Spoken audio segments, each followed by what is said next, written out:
Hello everybody, welcome back. Today I'm going to be profiling a Superheavy Samurai deck profile with an Orcust engine incorporated into it. It kind of works with all of the combos as well, but for the most part it's definitely a Superheavy Samurai deck. The benefit to this, I guess, variant is that it plays around the board breakers just that little bit better.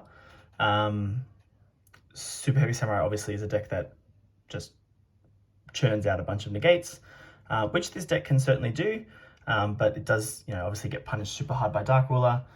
In the pre-Dune format, when everyone was on board breakers, this would have been nice, but coming out of the Dune format, coming into more of a hand trap kind of heavy meta, this deck's probably not as ideal a pick. Would have been better last format, but that's okay. I'll profile what I've got anyway, and just show you kind of some of the combos that I've been kind of mucking around with as well. So starting off with the main deck, the super heavy side is pretty straightforward. It's just 3 of all the good ones. So 3 Wakashi, 3 Wagon, and 3 Motorbike. These set up the Orcust engine, the Orcust component to the deck as well. So then we've got 2 Soul Peacemaker, 2 Soul Piercer. I was just trying to work out where you could kind of cut for space, and these do it all by themselves. These do not, so I've just cut them to 2, and then the rest are just the one obviously. So we've got Scales, Soul Guy Booster, Stealthy, Big Bankai, and General Coral to round out the Samurai portion of the deck. I'll throw these next ones here as well, because these are all just a given as well. So Regulus, Tunneler, and Box. So this is the Samurai portion. So it's probably a little bit lean as far as I've cut back on certain numbers here and there, but I mean this deck is not really a meta contender per the ban list. So we're trying, and the Orcust cards are awesome as well. There's a similar premise to my previous Spiral Samurai deck, which I definitely want to revisit because I think it's the better of the 2. So here's the Orcust engine. It's just one of each of these. You access it all throughout the combo. Babble is a field spell that can get itself out of the graveyard, so it's not an issue. You can certainly go heavier on this if you don't want to play as many hand traps. I'm currently playing 15, which might sound excessive as well, but definitely the deck struggles going second, so you kind of need that. Otherwise, you could definitely, add 2 more Gearsu if you want to rely more on seeing it. I've kind of prioritized just accessing it through the Samurais when all is going well, but that's not necessarily the best philosophy. You could certainly also add the counter trap. The only issue with the counter trap, as far as conflicting with the Samurais, is that yes, you can banish it from the graveyard, but then you're locked into Dark Machines, which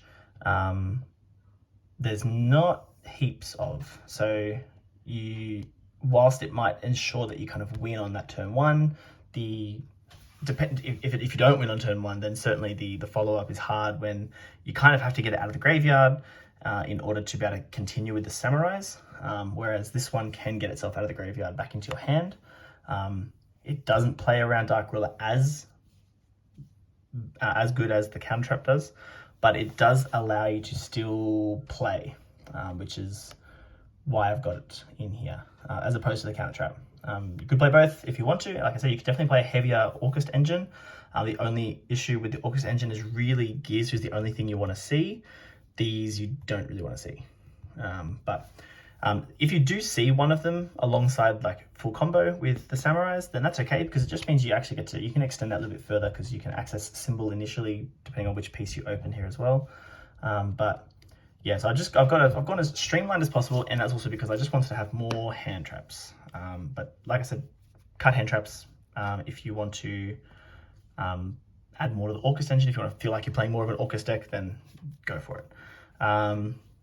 Like I said, the hand traps were on 15. These aren't necessarily the best 15. I think Nib, Droll, and Ash are all pretty good choices, so can't go wrong with those 9. And then I've just thrown in Vela and Morna.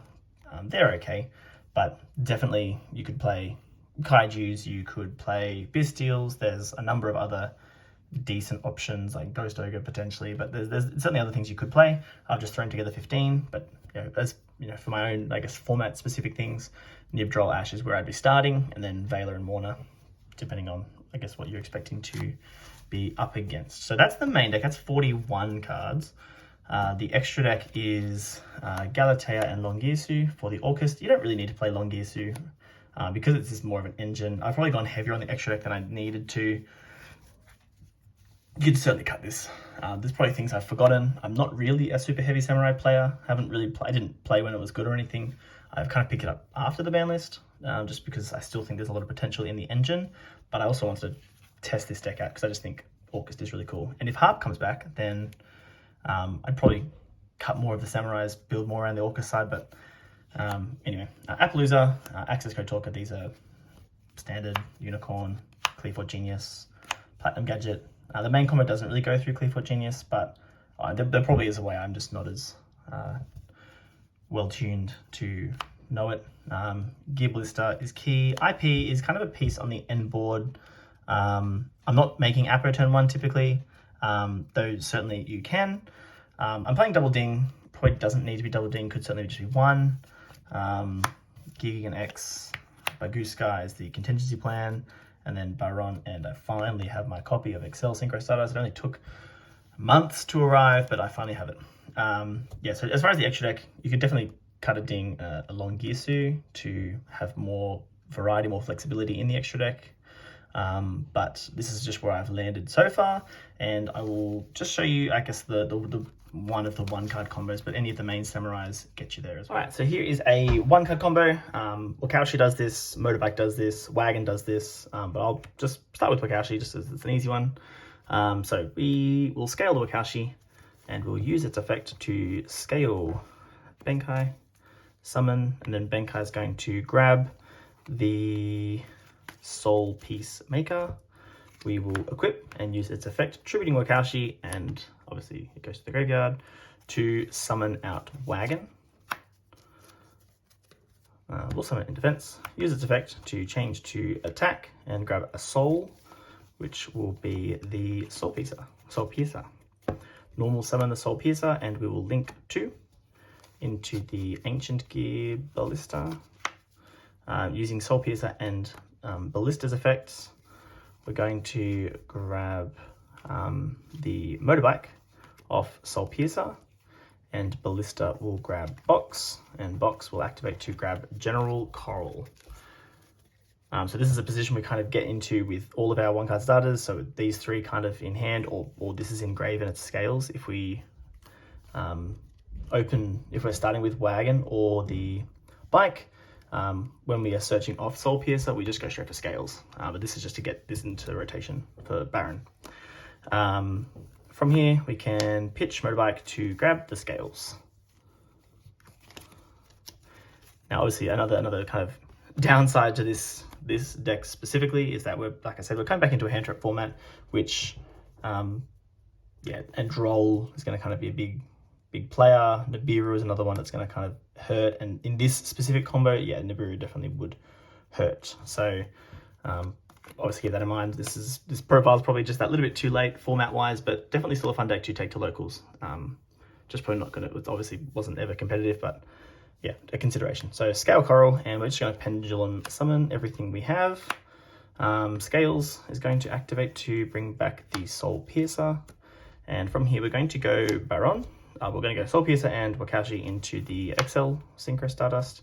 Use both of their effects. So we're going to be bringing back Motorbike, and Soul Piercer is going to grab an Extender. So it's one of these 2. Does not matter which one, just one of them. So probably just grab the Stealthy. It's probably just better. So grab Stealthy. It's in our hand. Now we will make Baron.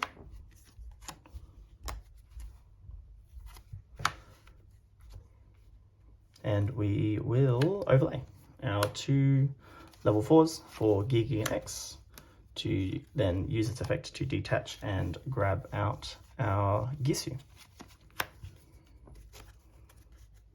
We can link our 2 monsters that are machines into Platinum Gadget and Special Gisu using Gearsu's effect to send Orcust Nightmare. So you can see where the Orcust engine kind of comes in. We've got to summon Stealthy now before we get Dark Locked, and now we can banish Nightmare to send the wand and banish the wand to bring back the Nightmare. Link Gearsu and Stealthy into Galatea, which we will use to put back wand and grab the Babble from our deck there. It would be set, but we'll just activate it. Then we can put Dingisu on top of Galatea and link Ding and Nightmare into the IP and end the turn there. So just that one card. I know it definitely isn't like, you know, it doesn't look like Apo, Regulus, and Baron, but really what this end board has done is it's sacrificed the Regulus specifically for the Orcust side, because at any time we could still go IP and Platinum into Appaloosa. I know it would only have 2 materials, but it would still kind of force out the battle phase, which means we get back to our turn again anyway. So that's always nice. Obviously we've got, so the play around Dark Ruler, of course, is that we have Nightmare to send Symbol to revive Ding, and it's Ascend, but it is just something. Of course, instead of going Babble, we could go for the Crescendo, and then instead of making IP, we would have to play a second Galatea. Well, no, sorry, that's not true. We just wouldn't summon Ding. We can just go Galatea to put the Crescendo down and leave it at that. That means we would have an extra body, so there would potentially be a Clearfort line to get Regulus, but I've just left it at this because, like I said, the Crescendo to get it out of graveyard is more costly on turn 3 because you're just locked into the Orcust plays, as opposed to being more flexible with having the Samurais on option as well. But yeah, like I said, this is one card. All of the main Samurai starters do this as one card. So that means that you've got 4 other cards to play with. You know, if any of them are extenders or anything else, then you can do Clearfort Genius to grab Regulus, which is nice. But yeah, that's the deck. It's a more of a fun one. Obviously, Samurai's copped a big hit in the most recent ban list. Hopefully, you know, we can use them a bit more moving forward, but who knows. That'll do it for this one, and I'll catch you in the next one.